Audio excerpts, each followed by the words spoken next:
Mi invitada de hoy es Inés María Baldeón, caso de superación personal y profesional. Ella viene desde una zona rural y llega a ser la CEO de SEAS, una firma boutique legal española que brinda servicios en Ecuador, España, Israel y Bolivia. Quédate a conocer la historia de Inés María y aprende de su propia mano cómo llegó a tener este éxito. Bienvenido a tu podcast en Clases de Derecho. Esto es lo que no te enseñaron en la facultad.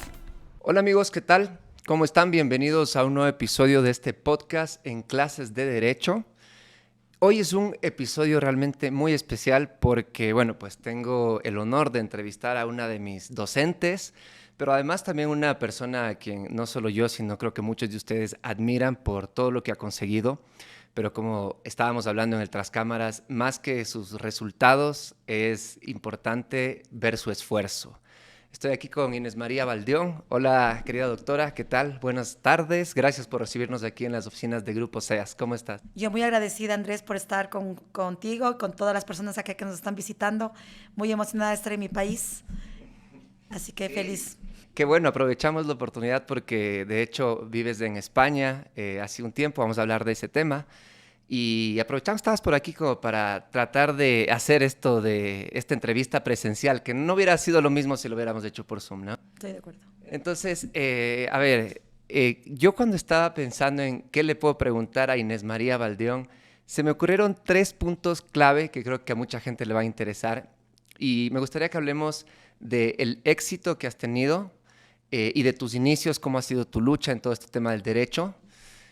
Luego, para ver si hablamos un poquito respecto del tema de otras áreas diferentes del derecho a las que también te dedicas y una visión diferente que le has dado al derecho. Y finalmente el tema de la internacionalización, que es la última parte en la que estás más recientemente y por esto fuiste a vivir en España, ¿no?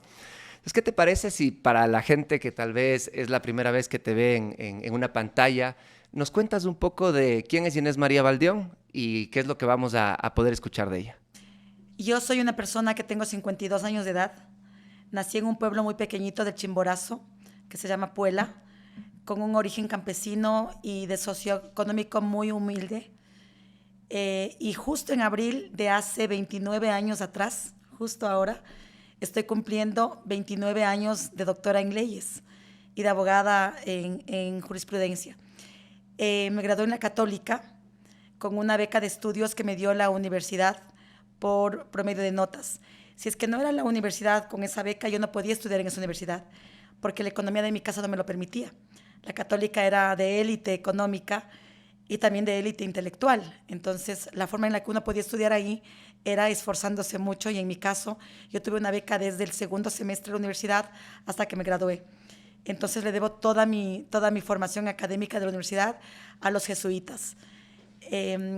Yo me gradué con un poco de problema en el tema de derecho administrativo, porque a mí me tomaron en el año 1994 sobre la ley de modernización del Estado. Que recién salía. Que salía en diciembre del 93. Exacto. Entonces... Y de hecho el 31 de diciembre del 93 y yo me gradué el 28 de abril del 94. Ok. Y me preguntaron, el doctor Francisco Tinajero Villamar, que ya no vive, pero que era una persona de mucho conocimiento del derecho administrativo, me preguntó sobre la ley de modernización del Estado. Y yo quedé en ridículo total. Y al final, en el brindis que hacían mis papás, me preguntó el doctor a qué me iba a dedicar. Y yo le dije a saber el enigma y el misterio del derecho administrativo y de la contratación pública. sin saber que unas semanas después yo me iba a dedicar específicamente a esa área por casualidad. O sea, solo fue como un chiste en ese momento. Fue chiste y fue como un reto porque yo había sido siempre una alumna muy destacada académicamente y me sentía como un poco incómoda ese rato de la graduación en que no podía entender los conceptos que me estaba preguntando el doctor.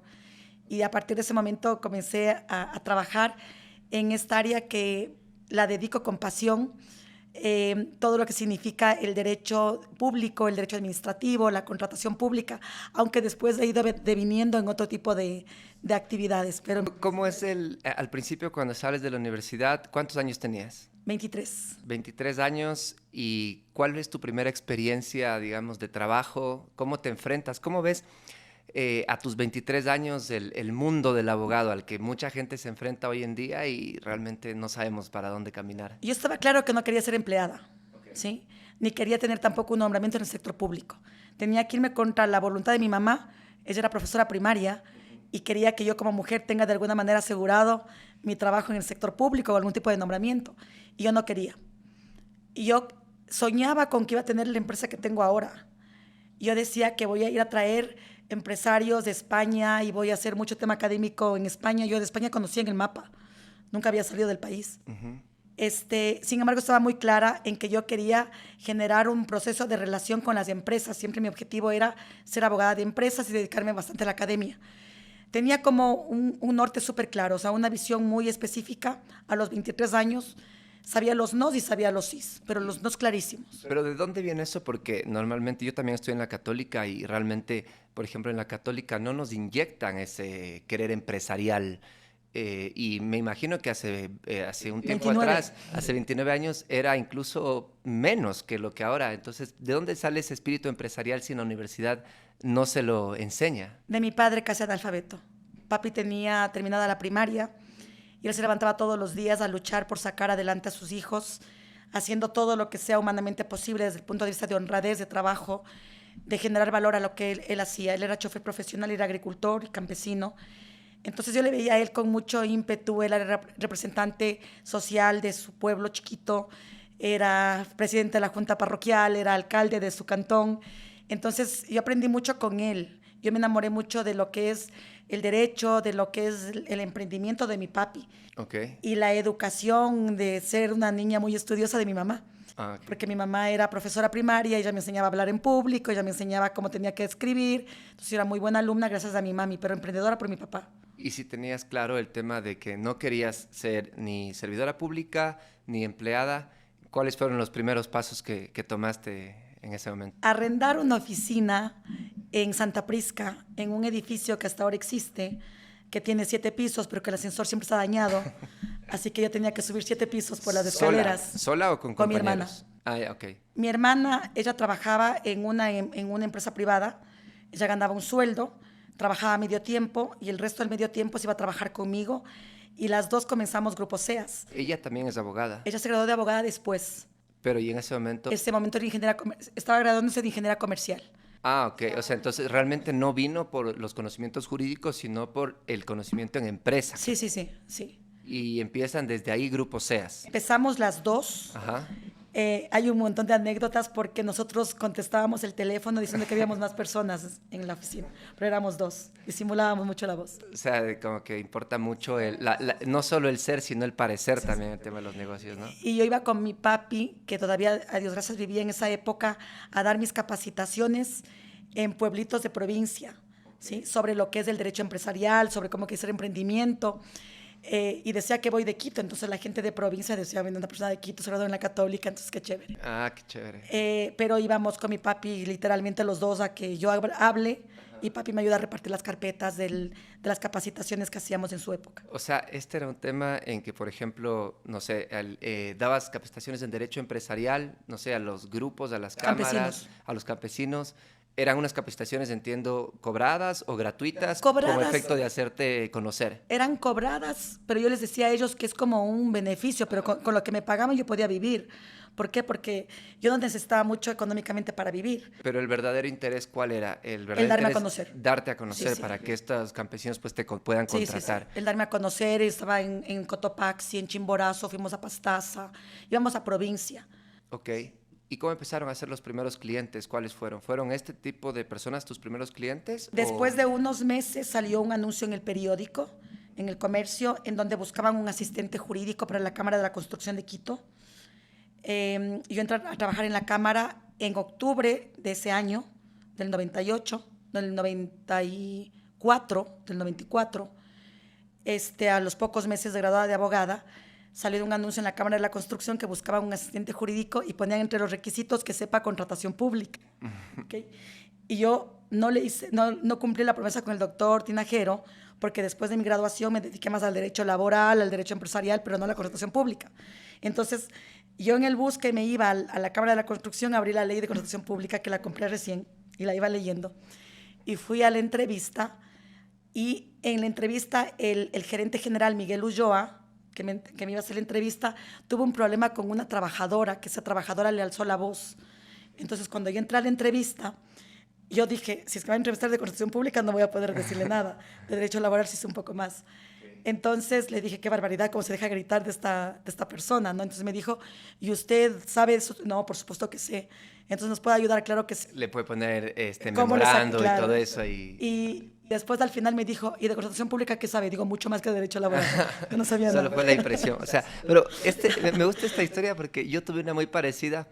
Cuando yo iba a trabajar, quería cambiarme de trabajo y iba a aplicar a un trabajo en el Ministerio de Obras Públicas. Y yo llevaba igual 2 meses de graduado y decía 5 años de experiencia, pero igual me arriesgué a ir a la entrevista y yo veía que en el salón donde estábamos había gente que había regresado a hacer maestrías en Australia, en Europa, y yo decía, de gana, estoy aquí, ya me tengo que ir. Pero igual, o sea, hablé con esta persona, se llama Gladys, de hecho hasta ahora tenemos una muy buena amistad. Creo que le caí bien, que prácticamente fue por eso que vio algo y me terminó dando el trabajo a mí. Entonces, es como que en realidad un tema de que hay que arriesgarse, a veces creo que uno mismo siempre se está diciendo como que no voy a poder, está muy difícil, y tal vez el otro tiene unas expectativas de nosotros más grandes que las que nosotros mismos hacemos, ¿no? Unas percepciones. Yo creo que las habilidades blandas son lo que se va a ver más en una entrevista.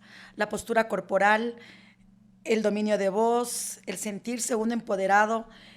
A veces los recién graduados, los chicos que recién comienzan a trabajar, no saben exactamente, al entrevistador no le interesa preguntarle exactamente qué dice la norma, porque sabe que es un requisito de entrada, tiene que saber la norma, Sí. si es que es abogado.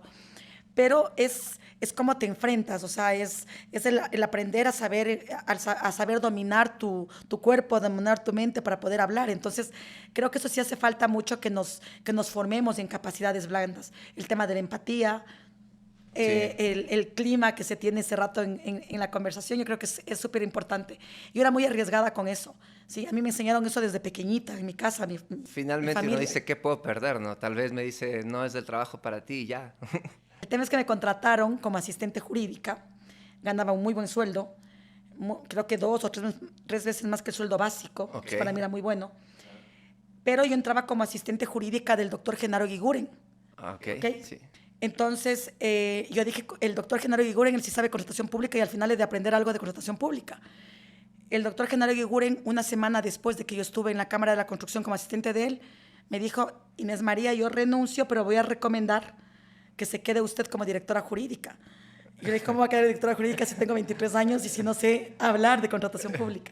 Entonces me dijo él, usted es muy inteligente, usted va a poder.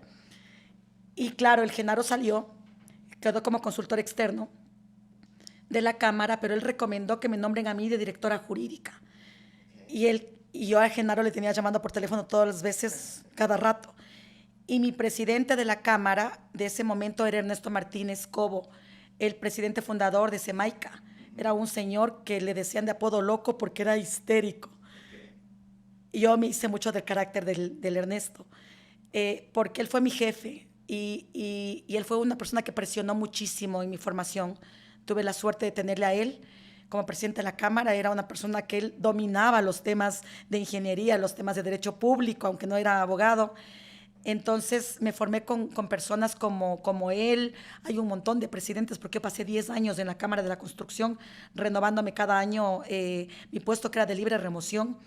Pero claro, cuando salió Genaro a mí me subieron el sueldo absolutamente más porque me convertí en directora jurídica sin saber leer ni escribir. Y cuando iban los socios a hacerme consultas, me preguntaban el reajuste de precios o la fórmula polinómica o el X, y yo no sabía lo que me estaban preguntando. ¿Y cómo afrontaba? Yo solo les decía, estoy anotando todo lo que usted me dice para darle la respuesta mañana porque usted no va a entender lo que le voy a responder. Y después en la Y yo casa... me iba a comprar libros y libros y libros. Y me iba, como yo sabía escribir siempre bien, entonces yo preparaba el siguiente día y le tenía unas respuestas maravillosas. Entonces esta gente se quedaba así y decía, wow, esta persona, ¿cómo puede ser tan inteligente? No, me había ido a estudiar el día anterior. Eso estamos hablando desde el año 94 hasta el 2004, más o menos. ¿Cómo ves la contratación pública antes del 2008, que es cuando se da la nueva ley, ahora con la nueva ley, en la forma de ejercerla? ¿Crees que es mejor ahora para ejercerla? Antes, cuando estabas en la Cámara de la Construcción, ¿era más difícil o qué implicaciones o qué complicaciones más bien se tenía? Yo creo que los principios rectores son los mismos desde que Cristóbal Colón fue a pedir la plata a Isabel la Católica para venirse a hacer el descubrimiento de América. O sea, el tema del manejo de recursos públicos es exactamente el mismo en cuanto a principios rectores. El tema es que lo que sí existe como novedad en la ley del 2008 es el uso del portal, ¿no? Entonces, claro, antes sabías para publicar un proceso de contratación comprar el periódico de cada ciudad para entender dónde está un procedimiento de contratación y había que hacerse un registro de proveedor en cada entidad. Entonces había que ir con la carpetita amarilla, patito, a cada entidad a decir a quién me vengo a registrar y si no se registraba en una entidad, no era proveedor de esa entidad. Entonces yo creo que ese proceso de hacerle más moderna, accesible, más transparente, logró ayudar muchísimo. Nosotros, yo me fui al Perú unos meses antes de que entre la ley de contratación pública aquí en el Ecuador y era bonito ver esa parte del uso transaccional de la compra pública. En Perú ya tenían Sí, eso. antes que nosotros. Okay. Y Chile también, mucho antes que nosotros. Entonces creo que eso sí se logró.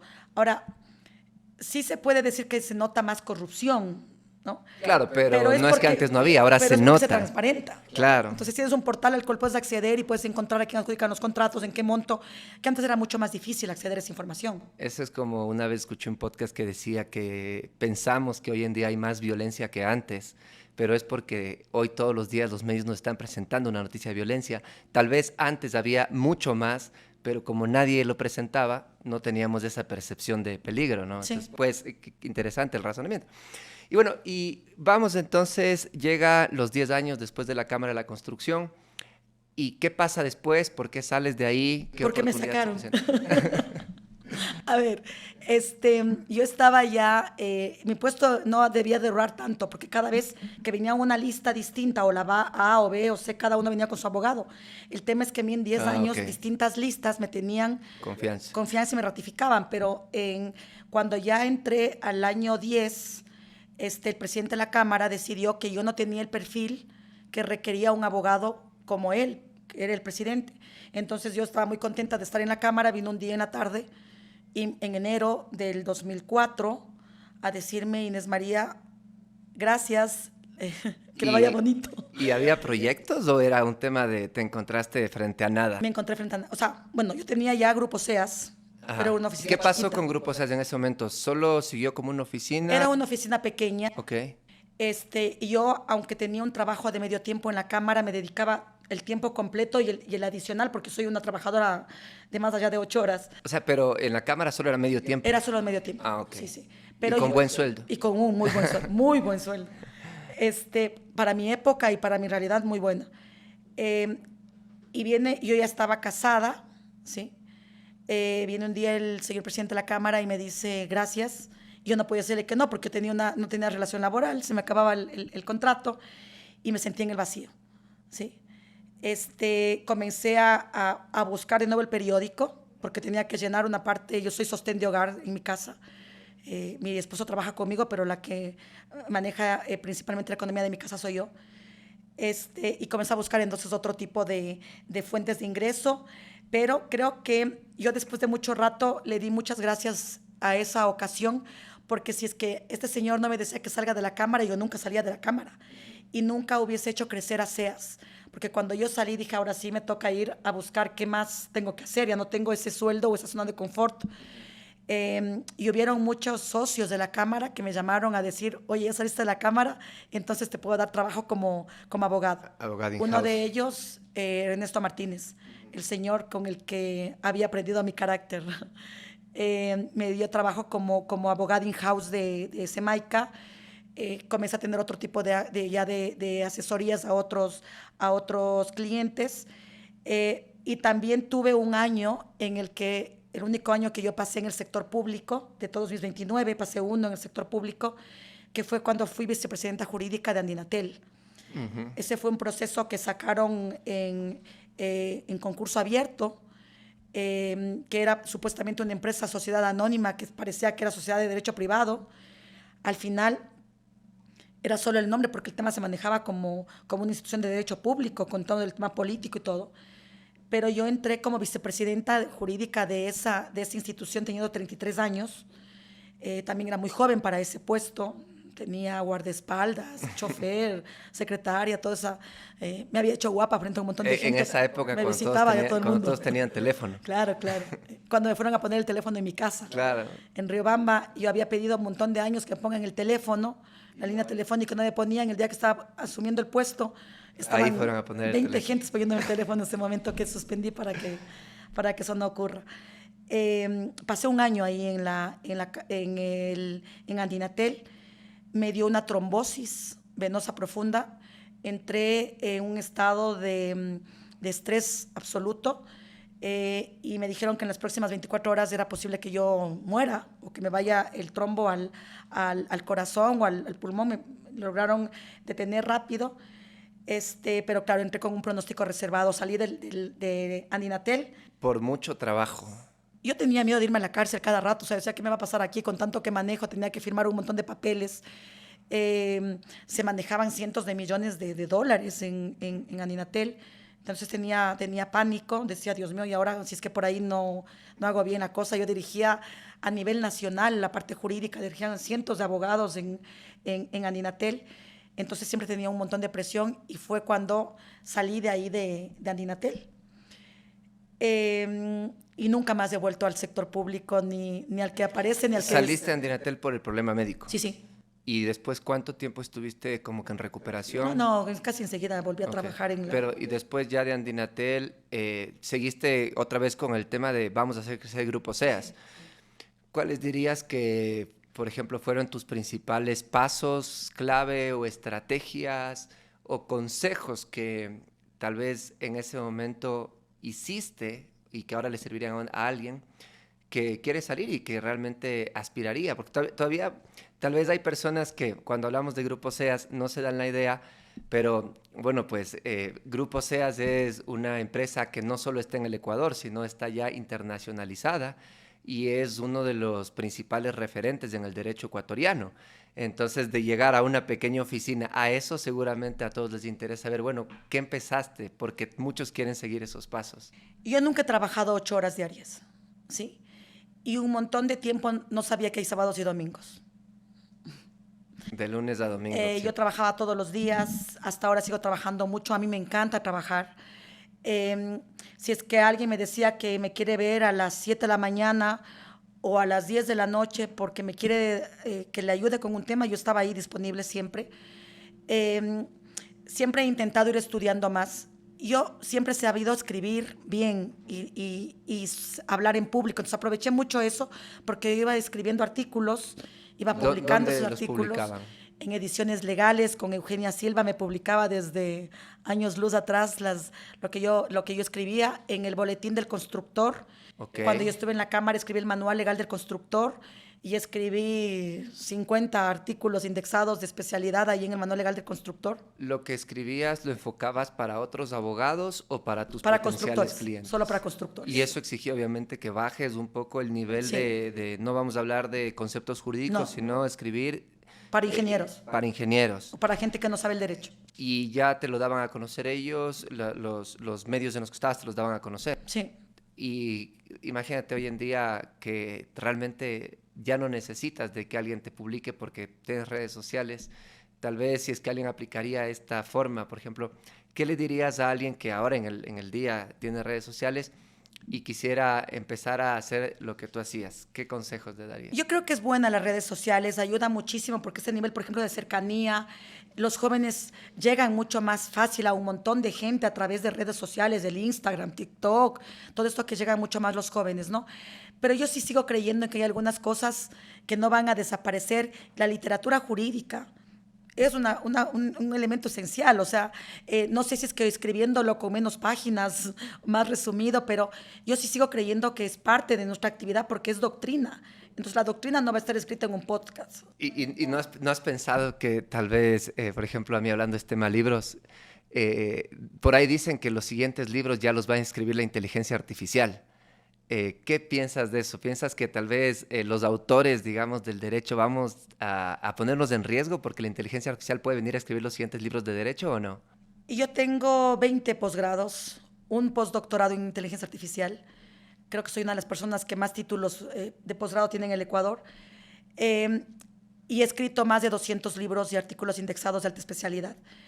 Creo que la inteligencia artificial te puede servir para que te ayude a encontrar fuentes de información que tú puedas ir analizándolas, como cuando vas a algún lugar a investigar, coges la información, pero hay un alma que pones cuando tú escribes. Yo tengo una particular forma de redacción, yo soy satírica en algunas cosas, formal en otras, intento llegar a la gente cuando quiero conversar historias personales, lo que puede pasar con el ámbito jurídico.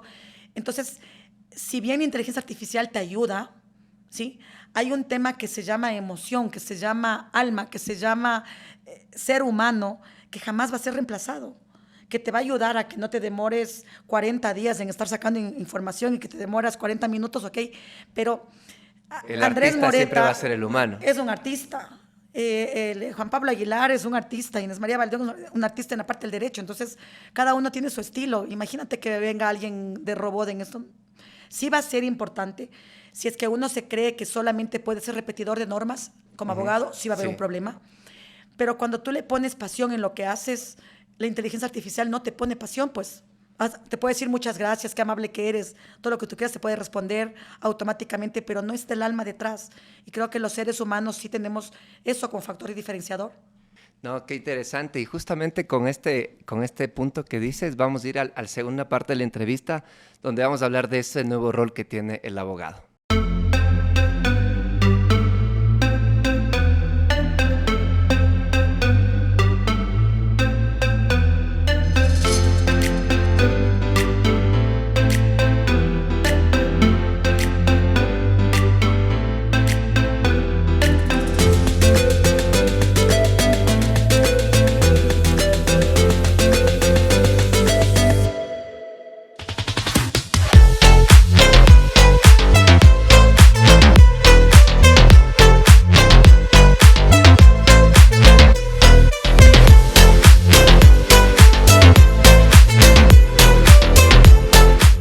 Bueno amigos, estamos de regreso acá en el podcast En Clases de Derecho con Inés María Valdeón y ahora vamos a abordar un tema bien interesante. Vamos a seguir conversando un poco de la trayectoria, pero ya nos fuimos por el tema del abogado, ¿no? De estas habilidades que tiene el abogado.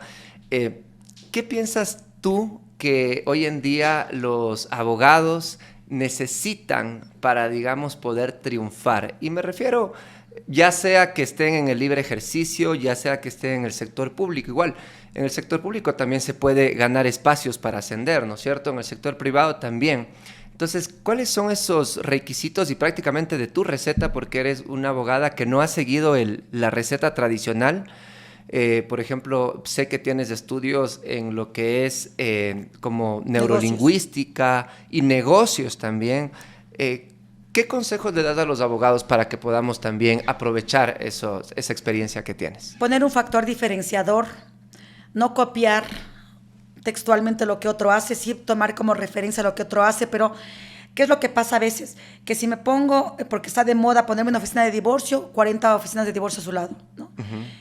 Divorciar por sí mismo no le genera un factor diferenciador, o hacer un tema tramitológico no le genera un factor diferenciador. Entonces creo que hay que buscarle un plus. ¿Y cuál sería, por ejemplo, el plus que tiene Grupo SEAS y que tuvo al inicio? Porque tal vez ahora ya es un poco, digamos, más visible, pero al principio, cuando sin muchos recursos, ¿cuál era ese plus que viste, que podías dar? ¿Qué le puedes ayudar para que una persona que te viene a buscar, que es un ingeniero en construcción, entienda que yo sé construir, ¿sí? Porque yo cuando él venía a hablar conmigo, yo me ponía a imaginar y me llevaban a la obra a decirme, mira, el Ernesto Martínez o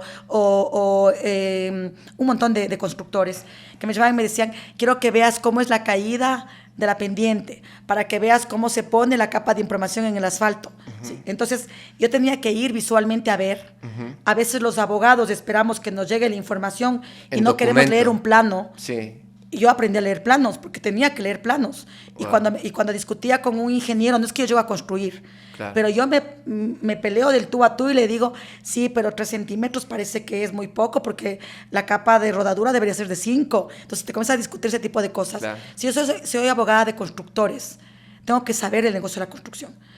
¿Sí? Y en este punto, ¿eres partidaria de la especialización por rama o por sectores? Por ejemplo, acá dices, me dedico a los constructores y tal vez, por ejemplo, llevas no solo los asuntos de contratación pública de los constructores, sino los asuntos laborales, tributarios, no sé.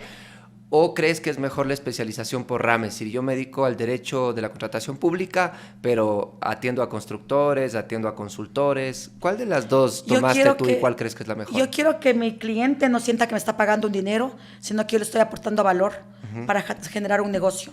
Entonces, cuando yo me siento con un cliente, le ayudo a visualizar cómo tendría que ser su negocio. Entonces le digo, deberías hacer esto, porque yo me meto en el negocio de él, y no de constructores. Tenemos temas farmacéuticos. Yo ahora estoy manejando un proyecto con unos chicos, jóvenes empresarios de acá de Ecuador, que les estoy ayudando a generar negocios en diferentes áreas en Europa. Entonces, es cómo te pones en el zapato de esa persona que quiere generar un negocio y que no tiene que saber cómo funciona una actividad económica. Yo soy experta en eso, en decir, tienes que producir, tienes que generar actividad económica, cuánto tiene que llegarte al final del mes. Yo sé de finanzas, ¿sí? O sea, yo cojo un balance. Yo me gradué en contabilidad en el colegio, me ha servido muchísimo. Entonces, sé cómo se lee un balance de resultados, cómo tienen que ver los ingresos y los gastos, y creo que eso ha sido el factor fundamental. A mí me encantan los números. Sí, porque normalmente los abogados decimos como que yo llego hasta acá y el resto pregúntele, pero no te vuelves como que un aliado estratégico de ese cliente, ¿no es cierto? Yo le aporto valor económico a mi cliente. Cuando tenía que hacer una revisión económica de una liquidación laboral, sabía las tablas de multiplicar y los tantos por ciento, porque yo no puedo dejar eso que haga otro. Claro. Entonces creo que eso fue importante. El que no le tengas miedo a los números. Los abogados, si tenemos miedo a los números, estamos fregados en derecho empresarial. Y en contratación pública también. Yo a los estudiantes les digo, calculemos la multa en el contrato, y dicen, no, pero es que... O también cuando haces las calificaciones de que tienes la regla de 3 invertida, claro, y todo eso. Terrible. Claro, no, qué interesante, porque, y bueno, una de las partes del negocio de Grupo SEAS es, y tienen un propósito por eso, ¿no? Porque hacen que la empresa ecuatoriana pueda salir a otros mercados. Eso en realidad a mí me llamó bastante la atención porque lo veo como que muy complicado. ¿En qué momento Grupo SEAS da ese salto en que se vuelve más que un estudio jurídico, digamos, una empresa, que bueno, desde las bases creo que siempre lo vieron como empresa porque tu primera socia fue una ingeniera comercial, pero cuando dan ese salto y dicen, bueno, pues ahora ya Grupo SEAS no solo va a tener oficinas en Quito, ¿a qué ciudad te fuiste primero y después a qué país fueron primero? ¿Y cuál fue esa emoción? Porque la gente, yo creo que nadie está pensando ahorita que su estudio jurídico podría salir siquiera, digamos, al país vecino Colombia, peor a cruzar el continente. Nosotros pusimos el nombre de Grupo SEAS en el apellido de nosotros. Okay. ¿Por qué? Por una decisión estratégica. Nosotros no queríamos que la figura del abogado principal, en este caso la mía, sea la que está al frente de todo. Porque si es que se incluían más personas, todas se podían sentir identificadas, aunque no sean Valdeón, con Grupo SEAS. Se llama Consultores Estratégicos Asociados, Grupo SEAS, ¿ok? Entonces, primero pusimos un montón de gente de otros apellidos sin una cara de tienes que ser Valdeón para que estés dentro de Grupo SEAS. En ese proceso fuimos metiendo a economistas, a ingenieros comerciales, a que nos ayuden a entender el pensamiento adicional a la parte de derecho, porque los abogados pensamos de una manera, los ingenieros piensan de otra manera, y era importante ese proceso. Entonces, desde el día 1 nosotros creíamos que teníamos que ser una empresa en donde no hay un abogado individual, sino habíamos varias personas trabajando. El punto importantísimo que se da en nosotros es cuando nos toca hacer una consultoría en la que creíamos nosotros que íbamos a gastar 1.500 horas de actividad, y nos tocó gastar 17,000 horas de actividad. Wow. ¿Sí? Entonces, ese momento había que quebrar, definitivamente, porque nosotros cotizamos un servicio al Estado, expertos en contratación pública, no podíamos hacer nada. Si éramos los expertos en contratación pública, mandamos una propuesta con 1.500 horas, resulta que luego son 17,000, ¿cómo le vas a decir que no calculé bien el tema? Entonces, Carlos Valdeón, mi hermano menor, que es socio y presidente de Grupo SEAS, fue el que nos estructura en ese momento a todos en una fábrica interna, porque teníamos que entregar un proceso de servicio que tenía que entrar por una oficina, hacer la revisión de papeles, teníamos que ir a la auditoría de los contratos del Ministerio del Deporte, ¿ok? En la época de Carrión, cuando salió Carrión, nos tocaba revisar esos contratos. Entonces, nos entregaron en costales los papeles. Yo pensaba que nos iban a entrar en expedientes, nos entregaron en costales. Entonces, había una oficina de costales, recepción de costales. Coge el costal, póngale los papelitos en orden. Eso ya no podía hacer el doctor Eguiguren, pues porque el doctor Eguiguren no estaba para hacer arreglo de papeles en Costal. Entonces, unos estudiantes de Derecho que vayan sacando y vayan revisando, ponga el expediente, pasa a la siguiente oficina. Carlos es abogado, pero es muy de flujos. Entonces, decía, entra por aquí, se pasa este otro lado, pasa este otro lado, e iba por un círculo dibujado por Carlos. Creo que ahí fue cuando nos hicimos empresa nosotros. Ese momento que Carlos, cuando tuvimos la desesperación de tener que sacar un proceso organizado, y a las 3 y cuantos de la mañana me pasaban a mí para que yo haga la revisión final de todo eso y para que ponga la sacrosanta firma de que todo estaba ok. Eso fue un proceso en el que perdimos muchísimo nosotros económicamente, pero fue un salto empresarial porque ahí recién se organizó por departamentos Grupo SEAS, ¿sí? ¿Y qué departamentos empezaron a tener? Financiero, el departamento de revisión de papeles, de revisión de documentación. Nosotros tenemos un jefe de control, de contratación pública, o sea, apareció ya un montón de organización al interno de lo que era un abogado, de lo que era un estudio jurídico. Y nosotros saltamos a Guayaquil, precisamente bajo esa lógica. Dijimos, necesitamos tener otros lugares de actividad con este mismo escenario. Fue nuestro primer lugar de salida después de Quito, Guayaquil. Y cuando nosotros comenzamos a discutir la posibilidad de salir fuera del país, fue cuando se comienza a discutir el Tratado de Libre Comercio. Con Europa. Con Europa. Sí. Y yo estaba en la discusión en el cuarto de al lado, ¿sí? Eso fue hace casi 16 años. Mi hija, yo estaba embarazada de mi hija segunda, tenía que ir a las discusiones, yo iba como representante del sector productivo a Bogotá, iba con mi hijita de 2 meses de nacida a esa discusión. Entonces, entraba a pelear un rato, salía a amamantarle a mi hija. Mi mamá estaba afuera esperándome en el hotel para que yo le dé de lactar a mi hija. Peleaba y salía. La lucha de la mamá profesional también es importante. En esto que hemos contado, no te he escuchado que hayas, por ejemplo, establecido que tuviste tal vez barreras, o tal vez las tuviste y quisiera que me cuentes cómo las enfrentaste, barreras por ser, digamos, abogada mujer, y que hoy en día llegaste a ya estar en la cima, pero tal vez, ¿crees tú que por el hecho, digamos, se te puso más difícil la situación porque eras mujer? No. ¿Y qué mensaje darías, por ejemplo, digamos, ahorita a la sociedad que, por ejemplo, se habla de desigualdad en temas de salarios y ese tipo de cuestiones? Yo nací hace 52 años, hace medio siglo atrás. Mi papá tuve la bendición de tener un papá que nunca pensó que las mujeres éramos diferentes a los hombres en cuanto a igualdad de acceso, ¿ok? Cuando yo iba a salir con un primer enamorado conmigo, mi papá me dijo el primer día, ok, aceptas hoy la invitación y mañana la invitas tú. Así que toma el billete para que mañana la invites tú. Lo que no puedes hacer es estarte dejando de invitar todo el rato. Por ahí comenzamos bien, ¿sí? Porque yo nunca sentía que tenía que alguien pagarme la invitación a un café. Pero estamos hablando de mi primer enamorado, tendría yo 15, 16 años de edad, hace 35. Entonces, papi tuvo esa posibilidad. Yo creo que fue una persona muy avanzada y tenía educación primaria, mi papá, casi analfabeto, pero tenía ese tipo de formación. Entonces, a veces yo no he ejercido casi nunca en juzgados, pero a veces por ahí había algún abogado que me decía doctorita, no con cariño, sino como diminutivo, despectivo. Yo le contestaba, doctorcito, ¿cómo está? Entonces, creo que me decía, como doctorcito, entonces como doctorita, ¿ok? Claro.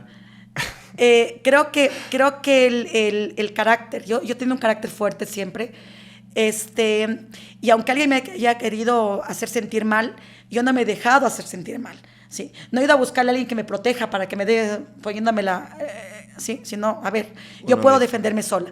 A veces mi marido, cuando a mí me pasa alguna cosa llego y digo, ay, me dijo tal cosa este señor por decir alguna cosa, le voy a reclamar, le digo, no, te estoy contando como una experiencia, yo me puedo defender sola, ¿sí?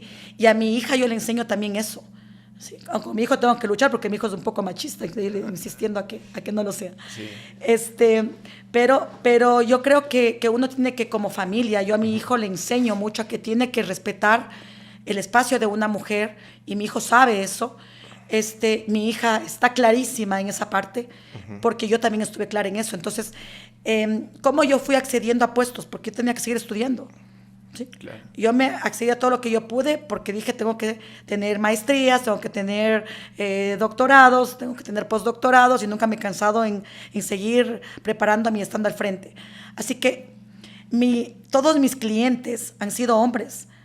La Cámara de la Construcción, yo he estado en directorios solo de hombres. Claro, la ingeniería civil normalmente está copada en su mayoría por ingenieros hombres, ¿no? Ellos tomaban en las sesiones del directorio unos vasos de whisky, porque buenos ingenieros que toman, y yo le pedía al meserito de ahí de la cámara que me pase un vaso de agua de manzanilla. Ah, para disimular. Entonces yo tomaba igual que ellos. Pero no se daban cuenta. Solo que tomaba agua de manzanilla. Entonces fui aprendiendo, o sea, yo tengo más amigos hombres. Mi relación con mujeres, también tengo buenas amigas mujeres, pero mis íntimos amigos han sido hombres. Claro, no, y el mensaje es justamente uno creérsela, creo que es una línea que has dicho. No quiero que se me pasen estos puntos, hay dos facetas por las que realmente te admiro y son una la parte docente, pero otra faceta que también está ahí presente es la parte del networking. Creo que eres una persona que sabe relacionarse. De hecho, en lo que has contado, que te reuniste con economistas, que te ganaste... O sea, no me imagino yo cómo alguien puede llegar al mes de estar ahí en un trabajo que le ofrezca un cargo ya de ser la directora jurídica y todo esto. Seguramente te ganaste la confianza de Genaro Eguiguren de manera muy rápida. Y son dos herramientas que los abogados necesitan, el networking y la docencia. Empecemos por la parte de las relaciones públicas. ¿Qué consejos nos puedes dar como para que un abogado y te lo digo para mí directamente, o sea, a mí también sí me cuesta a veces como que hacer relaciones, a veces yo estoy mucho en el tema virtual, ya me dijo el Felipe Rodríguez que hay que salir más.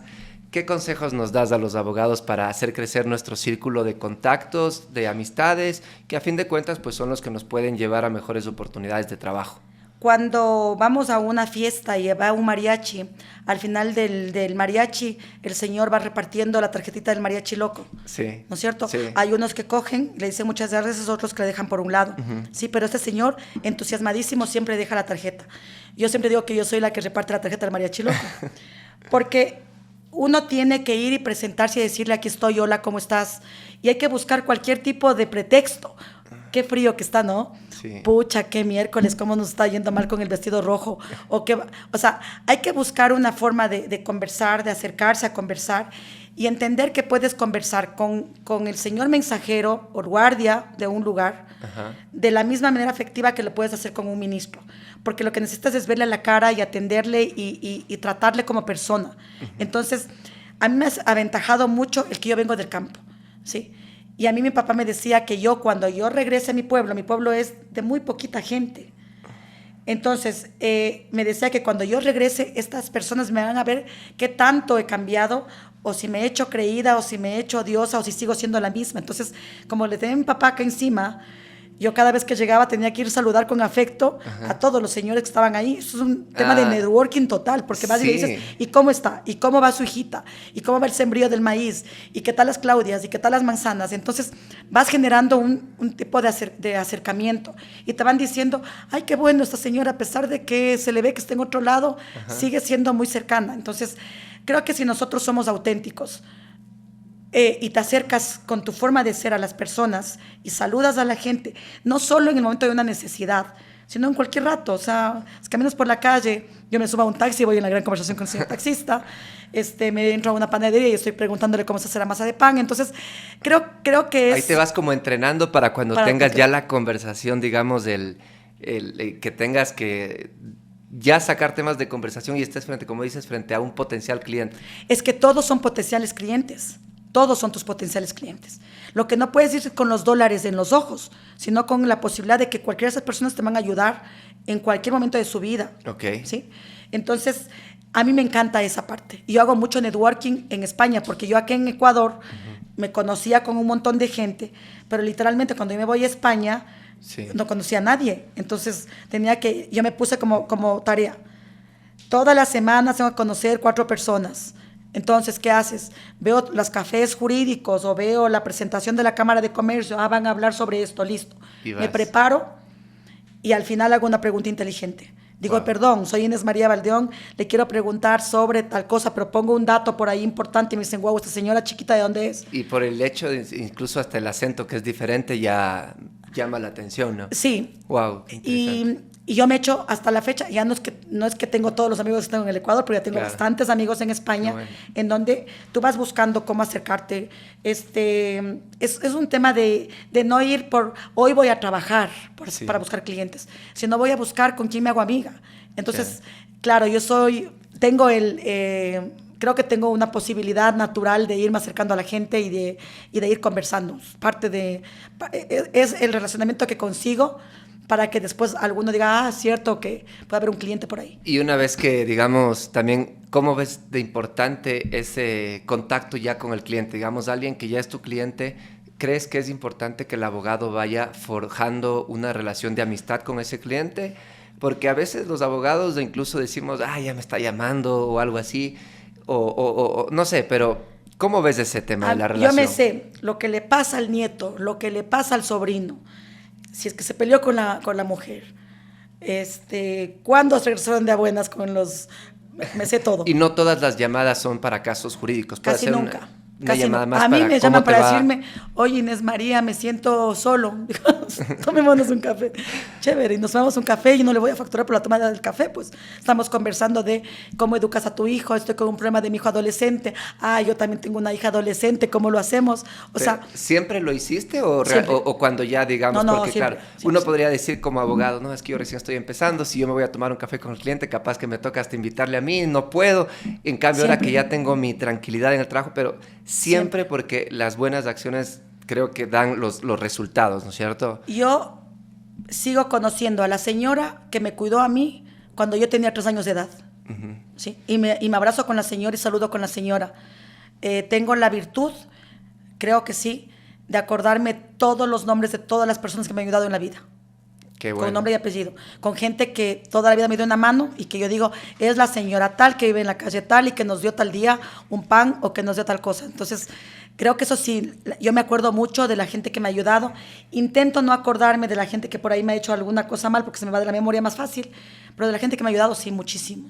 Qué chévere, qué chévere. Bueno, buen consejo para mí principalmente porque yo sí tengo que salir un poco más. Yo soy medio ermitaño, casi nunca salgo y ahora ya voy a empezar a poner en práctica el tema de los seminarios, la pregunta, y me voy a empezar a forzarme un poco, no solo ir a temas de derecho administrativo, sino también a otros temas para abrir un poco la mente. Si entras por derecho administrativo, entras aburridísimo porque solo a los que nos gusta el derecho administrativo les encanta hablar de derecho administrativo. Sí.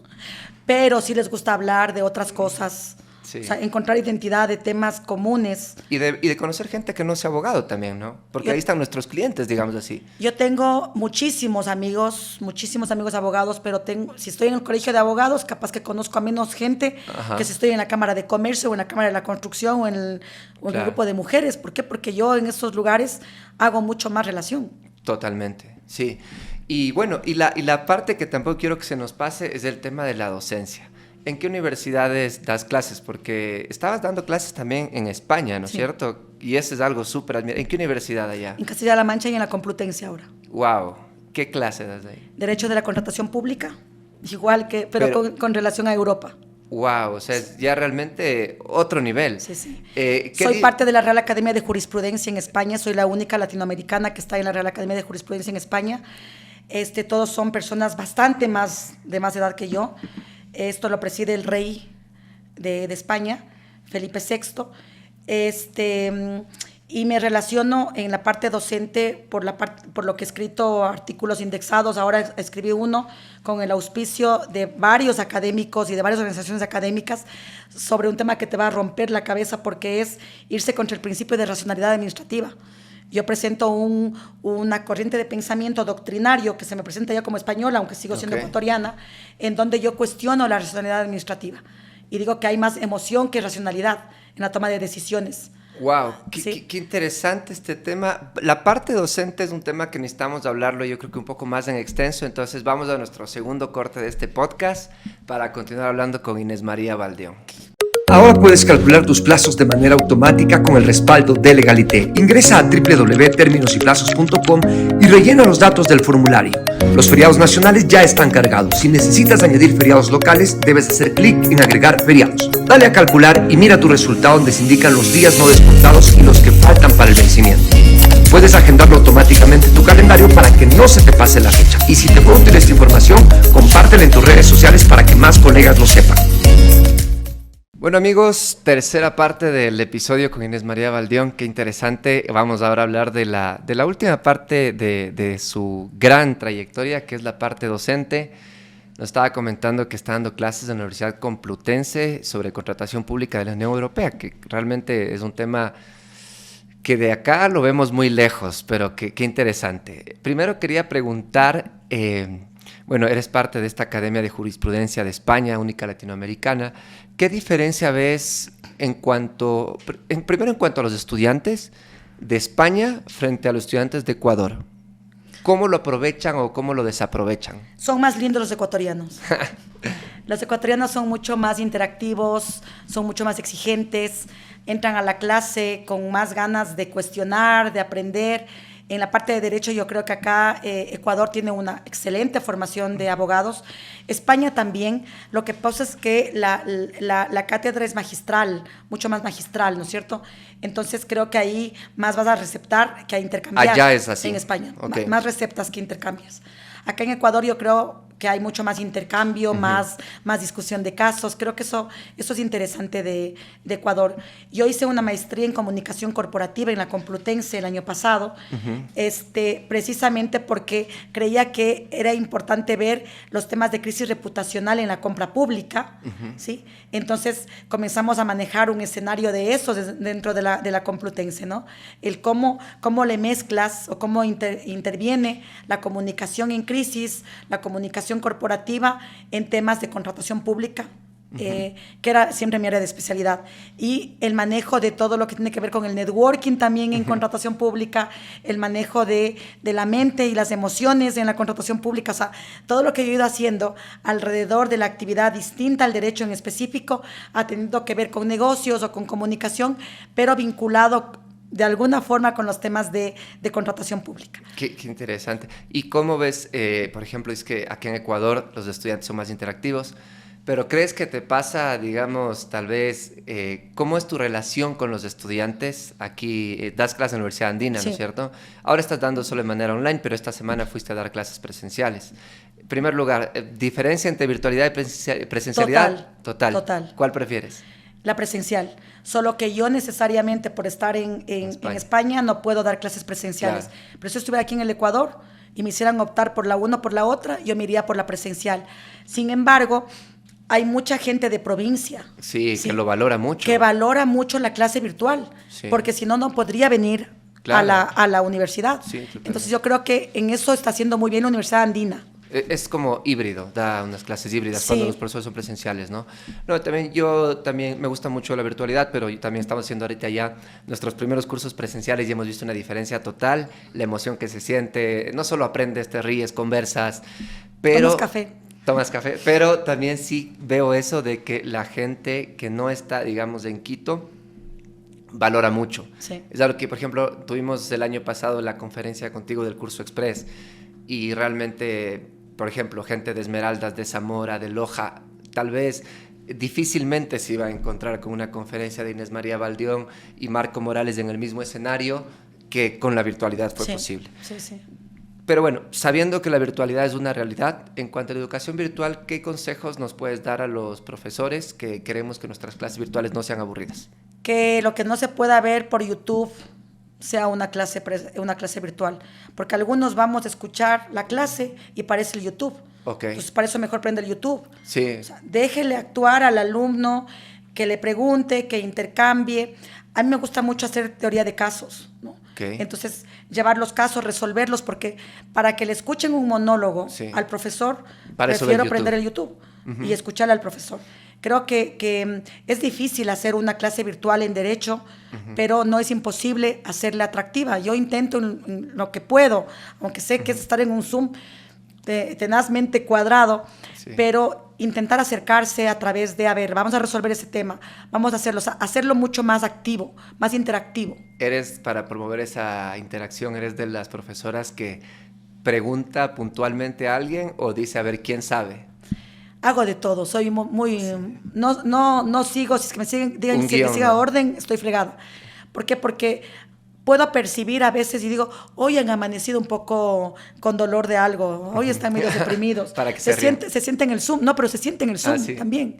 Digo, hoy están súper activos, uno va sintiendo eso. Sí. Entonces, como que a pesar de que estás con una pantalla y 10.000 kilómetros de distancia, sí vas sintiendo eso de la gente. De hecho, te cuento que ahora en el Zoom, recién descubrí esta herramienta, pero todavía no le doy mucho uso. No sé si has visto que en el Zoom ahora se han puesto unas ventanas en la parte derecha que te permite integrar aplicaciones. Hay una aplicación de inteligencia artificial que permite ver qué tan democrático es el uso de la palabra en el Zoom. No he visto. Entonces va midiendo y te va poniendo si está alguien monopolizando la palabra o está repartida. Y según eso y según los tonos que usan las personas, que se emocionan, que se aburren, va viendo cuál es el nivel de satisfacción, de emoción de la reunión. Entonces es algo que podría servir como para que el profesor diga, en esta reunión pues me fue mejor que en la anterior, ¿no? Hay veces también que hay grupos que son como más conectados. Sí. Y veces que encuentras otros grupos que dices, híjole, hay que darle más manivela. Sí. Pero yo me identifico mucho con el sacrificio que hace la gente. Tiene que conectarse de diferentes partes. A veces no hay conectividad buena. Soy súper fuerte en el sentido de decir, a mí a la clase se entra si es a las 7 de la mañana, a las 7 de la mañana, no a las 7:01. Ah, sí. O sea, sí, en eso que no se conectan después. De la época antigua soy yo. Ah, ok. Sí, no, pero de hecho puede ser algo bueno porque si no la gente, a veces hay gente que en la clase virtual, digamos, tal vez se conecta en pijama o tal vez está todavía en la cama y se conecta así. Si no prende la cámara, yo le saco de la clase. Con todo el respeto del mundo, porque le pongo al principio las reglas. Sí. Es como que yo me diera la clase con la cámara apagada. Total. Entonces, yo les digo que estamos exactamente como que estuviéramos en un aula física, solo que con la ventaja de estar sentados cada uno por su lado. Pero estamos en una clase en donde hay un profesor o un guía académico y hay unos alumnos que están intentando sacar un título, porque cuando vayas a sacar un título, no te van a decir si estuviste con la cámara prendida o apagada. Y estos casos que presentas son casos de tu trabajo. Sí. Y son casos que los inventas. No. Yo soy abogada y soy empresaria. O más bien al revés. Yo soy empresaria y soy abogada. He ido en un proceso de metamorfosis ahí. Sí. Yo me siento muy empresaria en este momento porque yo voy buscando siempre negocio para grupos SEAS o negocio para mis clientes. Pero sigo siendo abogada. ¿Ok? Entonces, yo creo que en ese proceso tengo que aprender. Todos los días me voy de mañana a reuniones, me pasa una cosa, me pasa otra, y yo llevo esos temas a la universidad, a los chicos, ¿sí? Y me encanta compartir. Y los estudiantes a veces dan cosas que tú no pensaste. Y te dicen como que, wow, y tú dices, no vi eso. Sí. Entonces es bien interesante. Sí. Pero nunca he tenido un curso repetitivo o sea, de que esta clase es igual a la otra, nunca. ¿Ahorita das posgrado y pregrado o solo en posgrado? Ahorita doy solamente en posgrado, pero el próximo año voy a dar a secundaria. ¡Wow! ¿Qué materia? Voy a dar emprendimiento a adolescentes. Chévere. Porque mi hija Ani, estábamos buscando un colegio para ella que le den emprendimiento y manejo empresarial, porque mis dos hijos son potentes empresarios, emprendedores, y no encontramos un colegio que le dé formación en empresa. Buscamos todos los colegios de Madrid y era una formación muy hecha para que terminen siendo empleados o que terminen yendo a la universidad a sacar un título profesional, que terminen luego siendo igualmente empleados. Entonces, yo decidí, le dije a mi hija, voy a hablar con el rector del colegio para dar esa clase. Y voy a dar el emprendimiento que les doy a los chicos que son ya de más de edad, a los que les cobro, que son chicos de 24, 25 años que van a hacer el posgrado en Madrid y que se ponen su empresa. Yo llevo un grupo de 12 chicos ecuatorianos de Bolivia y de Perú, de los 3 países, en donde les voy formando a que sean empresarios y a la vez que estudien una maestría o estudien algún posgrado en España. Ese programa lo hacen presencialmente en España. Conmigo, sí. Y comemos juntos y vamos a reuniones en la cámara y a veces se reúnen. O sea, garantizado que sigo ese programa y me pongo una empresa. Mentoría empresarial total. Entonces, como eso hago con chicos de 24, 25, 28 años, entonces dije, ¿qué tan complejo será cambiar a hacer esto también con adolescentes de 16? No sé cómo voy a hacer de complejo porque mi hija sí es compleja. Así que el próximo año voy a ser profesora yo de ella y de sus compañeros. Esta es una clase que voy a dar los viernes ad honorem para intentar... Materia que debería ser obligatoria en todos los colegios. Voy a dar finanzas a los chicos de 16. Qué chévere. Qué guau. Entonces, Creo que la parte de manejar la economía personal, los ingresos frente a los gastos, el ahorro que tienes que hacer, cuánto te puedes endeudar, ese tipo de cosas creo que es importante que los chicos sepan, y no solamente el trinomio cuadrado perfecto, que todavía no sé ni el triángulo octángulo, ni sé qué. Para ver si es que la próxima reunión de podcast hacemos para finanzas para abogados, porque realmente en ese tema los abogados sí, tal vez somos buenos para generar, digamos, el pago del honorario, que bueno, para ponerle la última parte, ya que estamos en la parte de finanzas, a ver si nos das unos breves consejos de fijación de honorarios, que es un tema que siempre nos gusta que los abogados en libre ejercicio nos cuenten. Yo también estoy buscando esos consejos. Porque no para cobrar, sino para fijar, porque ya para cobrar creemos que... Nunca sabes cómo fijar honorarios, ¿sí? Si es que alguien ya lo sabe, habría que llamarle y habría que coger la fórmula de él. ¿Por qué? Porque a veces pones un precio y dices, capaz que me dice que no. Sí. Y resulta que te dice rápido que sí. Y dices, creo que le estoy cobrando muy bajo. Ajá, ¿sí? Es lo que pasa. Podía haber subido más. ¿Por qué me dijo tan rápido que sí? Sí. O a veces es un precio que nunca más te llama y dices, miércoles, ¿por qué le dije tan alto? Sí. Entonces, con mi hermano siempre discutimos eso, decimos, a ver, ¿cómo será de fijar el precio? Entonces, a veces decimos, preguntémosle cuánto de presupuesto tiene, veamos qué situación... Y esa pregunta del presupuesto es importante, ¿no? Porque finalmente podrías tú, si es un presupuesto que no está para nada cerca siquiera de cubrir tus costos, puedes decirle como que de gana voy a entrar en el tema. O puedo entrar en esta parte, o puedo hacer de esta forma. No tengo todavía la solución y no sé si la tenga después de otros 29 años, es que todavía vivo. Pero creo que es ir estableciendo un método de acercamiento, de decir cómo está, qué puedes ir haciendo, hasta qué puedes llegar, hasta cuándo te puedes bajar. Uno no se puede bajar los honorarios por bajarse los honorarios. Llegas a un estatus en el que no puedes decir, sí, págueme lo que usted quiera, porque estás en un nivel determinado. Incluso, por ejemplo, a veces yo valoro el tema es como que, ¿qué tendría que dejar de hacer por hacer el caso de esta persona? Y ahí digo, pues no, pues mientras estoy haciendo esto, tal vez estoy ganando más de lo que me presenta entonces, este otro caso. Entonces también es algo que te permite, ¿no? Creo que hay mucha psicología que hay que meter ahí, sí, para ir viendo como un feeling ahí de ir encontrando un análisis, pero no tengo todavía una respuesta total. Tal vez para el siguiente podcast. Capaz. Bueno, amigos, muchas gracias. Ha sido muy, muy interesante esta charla con Inés María Baldión. Hemos conversado de su trayectoria profesional, sus consejos de networking como docente, su vida personal también. Y pues nada, Inés María, primero agradecerte, primero decirte que en realidad nos conocimos cuando fuiste mi docente en la especialización de contratación pública, y en realidad la forma en que me enseñaste fue algo que a mí me gustó bastante. Hablamos de consultoría, me acuerdo, y yo no tenía ni idea de cómo se fijaban los precios en la consultoría, y lo hiciste ver de una manera que a mí realmente me agradó. Además que, bueno, pues te invitamos por todo este tema de tu trayectoria y de tu esfuerzo, y seguramente este episodio le va a servir a muchas personas. Finalmente yo quisiera darte el micrófono por última vez para que le puedas enviar un mensaje aquí a todos los abogados que están viendo o escuchando este episodio en Spotify o en YouTube y que todavía tienen dudas tienen dudas de si es que les va a ir bien siendo en este camino del derecho, o que te admiran pero te ven muy distante y dicen, para mí está medio difícil llegar hasta allá. Bueno, primero felicitarte, Andrés, porque también yo soy fan tuya. Me gusta mucho tu crecimiento profesional. Fuiste uno de los mejores estudiantes más destacados de todos los que he tenido siempre en mi carrera, y te felicito por ello.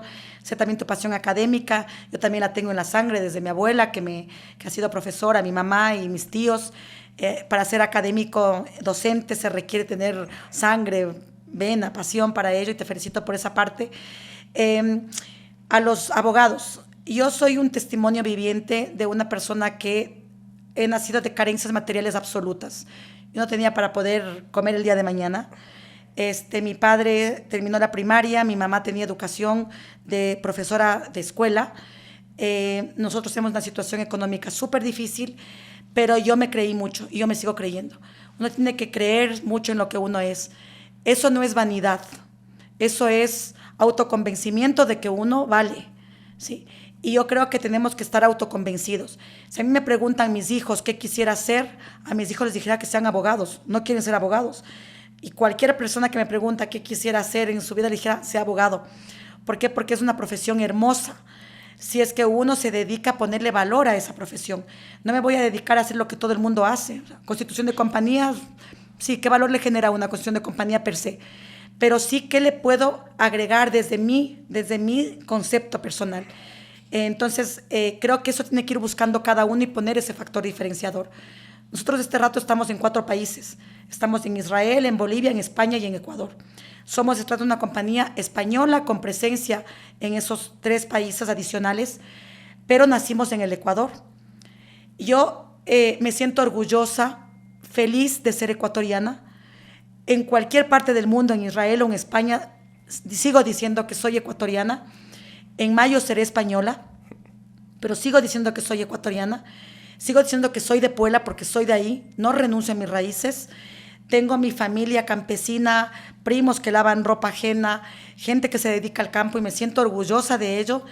He logrado, sí, un progreso material de alguna forma, son 30 años casi de trabajo, en que hemos trabajado en familia con mis hermanos, abrazo partido, trabajando todos los días con mucha honradez, con mucho sacrificio, y yo me levanto todos los días con ilusión. Yo me levanto con alegría. Digo, hoy me va a ir bien y tengo que buscar qué hacer porque no tengo nada fijo.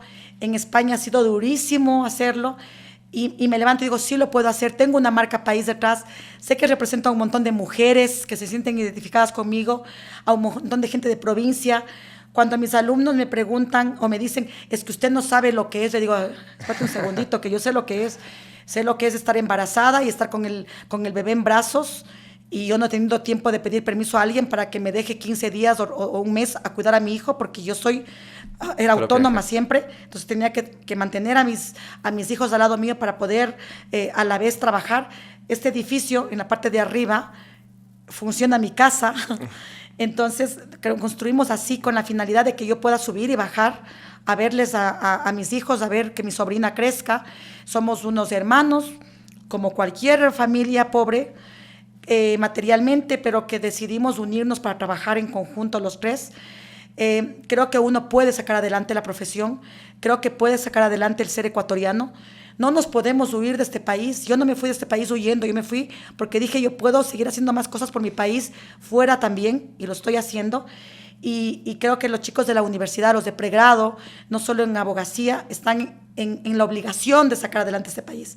No podemos quejarnos de los políticos, no podemos quejarnos de que el otro está haciendo algo mal si nosotros no podemos hacer algo. Entonces, yo a pesar de todo lo que puede estar sucediendo en el país, yo sigo creyendo, y aunque me den la nacionalidad española, yo seguiré siendo ecuatoriana, en primer lugar, y seguiré siendo puebleña, del pueblo que nadie conoce. Entonces, creo que uno no puede olvidar las raíces y que tiene que luchar por ser alguien. Yo no quería seguir siendo pobre materialmente, luché por tener de alguna manera una estabilidad económica, pero si es que me quedara sin nada materialmente, seguiría teniendo la pasión por sacar adelante mi vida, ¿sí? Entonces no dependo de si es que tengo una chequera o no. Yo me siento feliz por lo que soy y me siento con una autoestima súper buena, ¿sí? Fracaso un montón de veces en mi matrimonio, he estado a punto de divorciarme 3 veces, o sea que la parte que aparece como qué exitosa que le va, no, a las mujeres nos va un montón de cosas mal, hijos, adolescentes que hay que llorarle la gota gorda porque hay que ver cómo se les educa, llegar al fin de mes sin saber si tienes para pagar a los empleados o no, es difícil, pero uno tiene que seguir luchando y tiene que seguir sacando adelante el país. No depende de terceros, depende de cada uno de nosotros. Y creo que eso es un mensaje que les puedo dar a los jóvenes. Este país tiene esperanza, tenemos que sacarla adelante, nos toca trabajarla juntos, pero no podemos vivir de feriado. Sí, no. Tenemos que vivir trabajando, haciendo más las cosas. Y uno llega a tener algo después de un montón de años. Tampoco uno puede tener de la noche a la mañana todo. Paciencia, como dicen. Perseverancia. Qué interesante. Este fue el mensaje de Inés María Baldión. Ya saben, si es que ella, con las circunstancias que nos contó, pudo llegar hasta la cima, y de hecho no creo que ha llegado a la cima porque ella quiere seguir subiendo. Ustedes que están viendo este video en YouTube o escuchándolo en Spotify seguramente pueden llegar también tan lejos como ella. Y bueno, pues el mensaje también es que si quieren seguir escuchando este tipo de entrevistas, apoyen el proyecto del podcast En Clases de Derecho. Pueden dejar un like y un comentario porque vamos a enseñarle a Inés María los comentarios más emocionantes, porque ella debe saber que sus enseñanzas seguramente han transformado algo en ustedes. Muchas gracias y nos vemos en un próximo episodio. Gracias, Inés María. Muchas gracias. Bien. Bravo a todos. Qué bien. Qué bonito. Sí, sí, nos salió muy bien. Muchas gracias por todo.